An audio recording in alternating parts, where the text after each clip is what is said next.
Alright, let's get into recording with Planar 2. Below the gate button are the playback and recording buttons. Planar is able to record both your joystick movements and gate rhythms for up to 30 seconds. If desired, these recordings can be synchronized with an external clock, and they can be made to play back once or to infinitely loop. To create a recording, simply press the record button once to start recording, then press it again to stop. Then press the play button to play back your recording. Alternatively, while recording, you can press the play button to stop recording and immediately play it back. Holding down the play button clears any present recording, and holding the record button allows you to overdub over your recording to punch in new gestures on top of your old recording.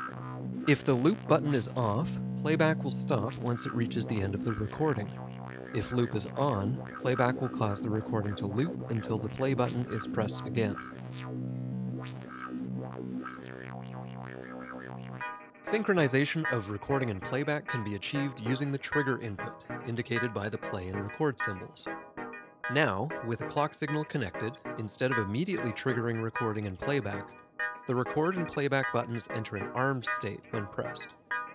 Then, they start recording or playback on the next trigger. The buttons flash to indicate when they are armed. So let's give this a try. I have the clock output connected from Metropolis, with the division set to be 4 times the length of the sequence. You can see the trig LED between the play and record buttons lighting to show that it's receiving a trigger. Once I press the record button, it will start flashing to indicate that it's armed. Then it will start recording once it receives a clock signal.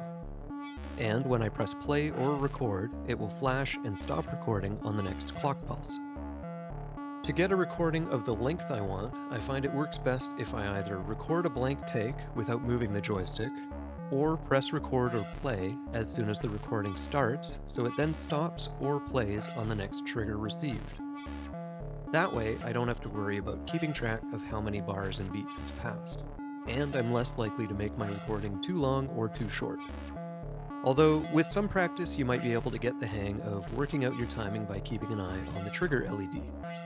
Once you have a recording of the length you want, you can then easily overdub in new gestures. With a clock signal at the trigger input, if loop mode is off, pressing play will arm playback and then start playback once it receives the next trigger. Once playback finishes, it will have to be rearmed if you want to start playback again.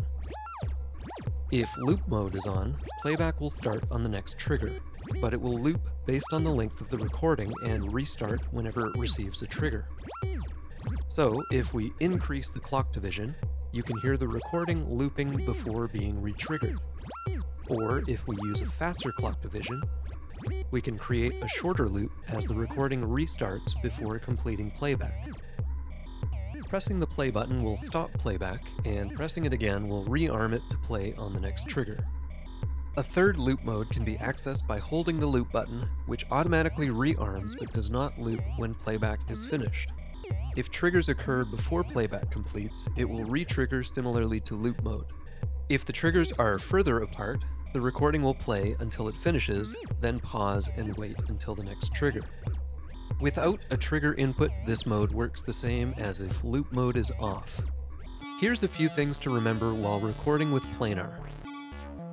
Your recordings will always capture the joystick position, but if the X, Y, or ABCD buttons are off or flashing, these outputs will not be affected by the recording. The position of the sense switch will determine how Planar produces gate signals and what type of gate signal you record. If you only want rhythmic button presses, make sure the switch is down. If you want a solid high voltage while moving the joystick, and rhythmic gates while the joystick is stationary, flick the switch up. Getting a recording of the length you want and then overdubbing can be very effective, but overdubbing overwrites both the joystick movement and gate presses, so you can't perform one and then add the other. Next, we'll take a look at the different CV input modes. Thanks for watching.